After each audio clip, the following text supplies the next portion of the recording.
definitely coming back. Jared Williams is going to be gone. Donaldson is going to be back. And then, just like you said, we got those young guys. Jalen Rivers is probably going to be a redshirt freshman by that time. Like, we're building a line, and the rest of the pieces are falling into place. Like, we're going to have one of the best running back rooms in the country in a year or two. And all of these true freshman receivers right now, and, like, you can even put Jeremiah Payton into that category because he's a redshirt freshman. And then you add in the 3 receivers that we have committed, and then Brantley and Arroyo at tight end, and James Williams and Leonard Taylor on defense. You're telling me you don't want to come down here and be that final piece? Yep. I'm with you, man. Be a prince. He needs to. And if he doesn't, we'll be okay because we have Tyler Van Dyke. I definitely want to still get a quarterback. And Garcia, I just love his tape. I don't think there's many quarterbacks out there that are better than him, including the kids that are already committed elsewhere. So, dude, I would just love to get him. And he seems like a cool guy. He seems like a natural fit at Miami. He just looks like Miami. Yeah, it would be a shame if he didn't. It would just make too much sense for him to come to Miami. And if he doesn't, then, it's if he doesn't, then I will not root. Like, I will root for him. Like, USC will become my second team just because I really, really like Jake, and I think we all do. And just a great kid. And those are the kind of guys that you just want to root for. You want them to succeed, and so we'll see what happens. But the rest of the time on today's episode, we have the final 5 games of 2020 that we have to predict. Last week we went through the first 6 games of 2020, and right now, Jordan, you and I both have the Canes at 5-1. Heading into a Friday night game on November 6th against the NC State Wolfpack. When was the last time we played NC State? I think it was Kaya's senior year, yeah? Yeah. Yeah, I think so. Yeah, NC State's a team that we don't usually play even though they're in our same conference. And, I mean, I know that they were not very good last year. I believe they went 4-8. And they're just a team that they're always they're kind of like a pit. Like that they're in the conference, but they've never really done anything besides like Phillip Rivers, those years. And so I know they have a really good running back, Zonovan Knight. They got good tight ends, I was doing the research for this. Come on, Marshall, get your shit together. Kerry Angeline, I believe his name is, at tight end, and then you got Amika Amizi at wide receiver. So they got some players, but I don't know. Like NC State, the more that I research this game, the more I believe that Miami has the potential to comfortably win. Yeah. Yeah, I'm with you. And actually, fun trivia question for you, Marsh. So last year on opening day, there was 3 NFL starting quarterbacks that played at NC State. You just named one of them. Can you name the other 2? Opening day of last season. Because one of them won't be starting. Russell Wilson. Correct. Even though I always think of Wisconsin for him, but who would the third person be? I'm trying to think of all the teams in the NFL. I'll give you a hint. He won't be starting day 1 because another player that went to NC State is starting over him now. Huh. Don't tell me yet. All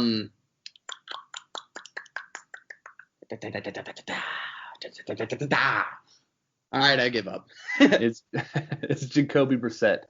Yeah, there's no way in hell I would have gotten that. He went to NC State?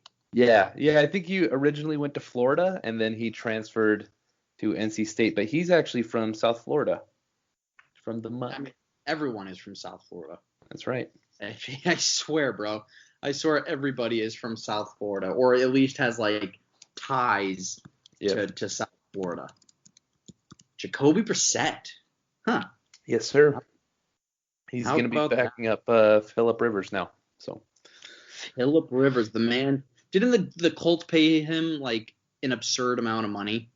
yeah, and dude, he's not even good. His I think I can throw it farther than he can now. He has a wet noodle for an arm at this point because he's 62 years old.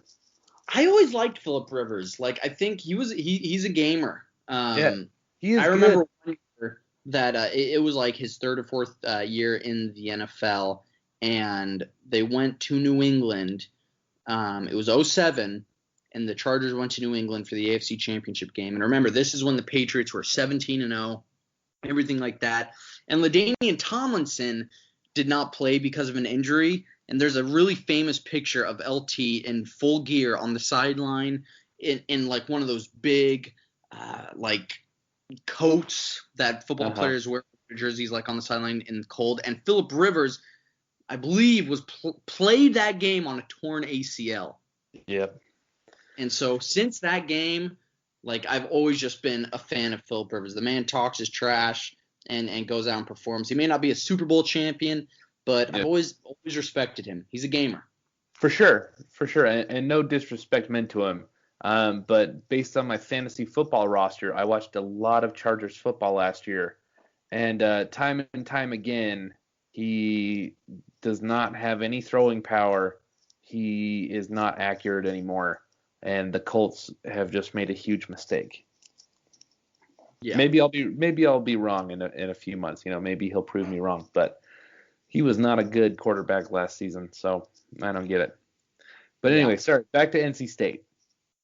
So I know that Dave Doran, I believe that's his name, he's been the coach there for like 8 years, and a lot of people are thinking that – I mean, last year they were 4-2 to start out and then lost their final 6 games. I know that their defense isn't one of the strong points, and I know that they have a young quarterback, but I'm looking right now that they're set. One of these websites has them picked to win about like the win totals at 6.5 games, and so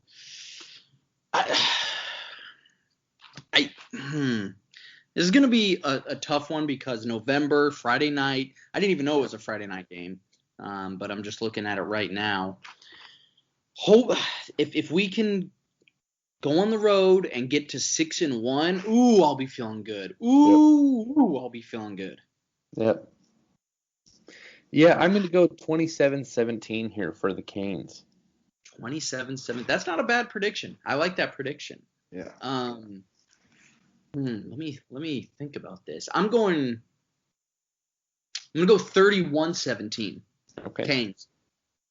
Well, I think NC State has a lot of problems on defense, and I don't think their offense is that dangerous, especially with the young quarterback. But you never know what can happen in these Friday night games, especially in November if it's a little chilly up there in Raleigh, North Carolina. But I'm going 31-17 Canes, man. Yeah. So I don't think that's a bad prediction. I think that's fair. Yeah, I think so. It's I noticed on the first half I was a little generous on offense. I think I have us averaging like 34 points a game at this spot right now. So, I just want to keep that in mind. Yeah, I think we were both a little generous. Yeah. But okay, 6-1, and then the next Saturday, oh God, at Lane Stadium in Old Blacksburg, Virginia, taking on the Hokies of Virginia Tech. I hate Virginia Tech so badly. Yeah. I really do hate them. And you know what? I hate what I'm gonna do on this game too. I know. I know. I'm already. Yeah. Justin Fuente. Yeah. Justin Fuente going into his 5th year at Vatech. Last year, of course, was a crazy game against those guys. Flew down for that one. We all went into that game thinking we were going to run the doors off of Virginia Tech, and they came out. Jaron struggled early, got injured, and we were down 28-0, I believe, in the first quarter. But then N'Kosi Perry led us on one of the most wild comebacks I've ever seen, but it fell short. Lost 42-35, which is one of the highest scoring games in Miami Vautech history, I'm sure, because when these two teams get together, I feel like it's just butting heads and there's a lot of defense, but Bud Foster is not there anymore. I feel like it rains every time we play them too. Like most of my memories of these games is lots of water and me crying in disappointment after. Maybe that's why I feel like it's always raining, is because I'm always crying after. I hate Virginia Tech. I've hated them ever since I started watching this team, because I remember one of the first games watching as a Canes fan was in 2003. We are number 2 in the country, undefeated. We haven't lost a regular season game since like 2000, and we go up to Blacksburg. I remember that they were like that crowd was ready, and they freaking took it to us. D'Angelo Hall ran back defensive touchdown. I will say this.